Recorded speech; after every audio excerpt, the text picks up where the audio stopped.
अगर ये bill pass होता है तो इससे मुसलमानों को कोई खतरा नहीं। खतरा उन लोगों को है जिन लोगों ने वक्फ की जमीनों पर अपने आलीशान बिल्डिंगें बना रखी हैं, शॉपिंग कम्प्लेक्स बना रखे हैं। मैं आम मुसलमानों को आश्वस्त करना चाहता हूँ, यकीन दिलाना चाहता हूँ, वो इन लोगों के झांसे में ना आए। सियासी जमातें, पॉलिटिकल पार्टियां ये सिर्फ मुसलमानों को डरा रही हैं, मगर आम मुसलमान को डरने की कतई जरूरत नहीं है। मस्जिद को, मदरसे को, दरगाह को कतई खतरा नहीं है। वक्फ संशोधन बिल को लेकर गठित संयुक्त संसदीय समिति की रिपोर्ट पर हंगामा जारी है। संसद में रिपोर्ट पेश होने के बाद विपक्ष आक्रामक है और इसे वक्फ बोर्ड की स्वायत्तता पर हमला बता रहा है।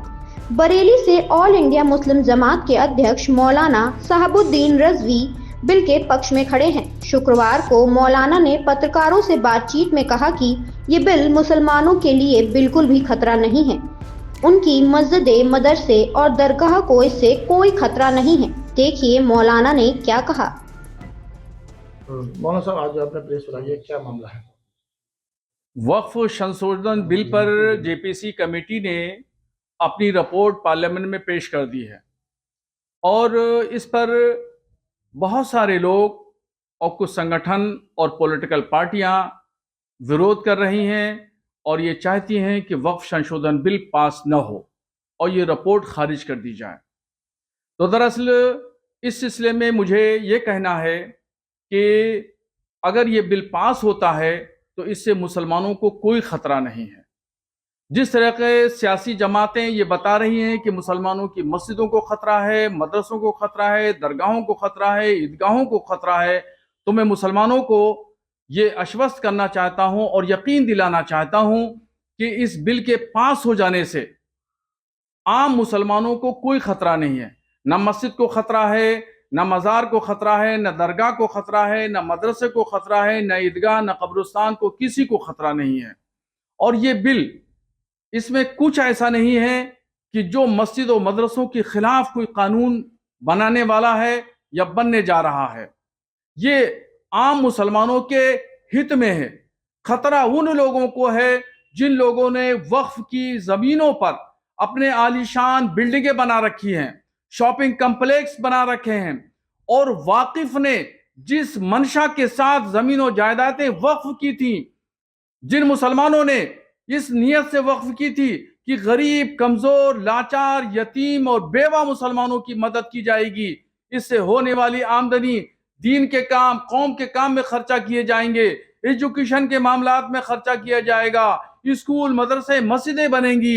ये सब काम ना हो करके ये सब जाती खजाने में इसका पैसा जमा होने लगा और वक्फ बोर्डों से इन्होंने साठगांठ करके भू माफियाओं से मिल करके करोड़ों की जमीनों को रेवड़ियों के भाव इन लोगों ने बेचा है, खुर्द बुर्द किया है।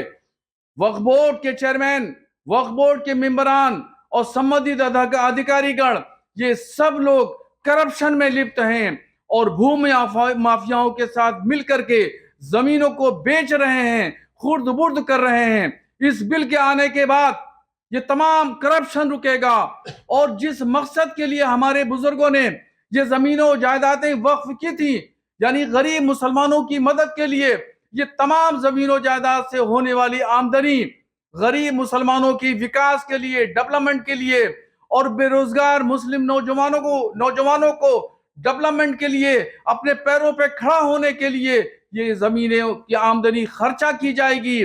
सही मकसद में इसका खर्चा होगा।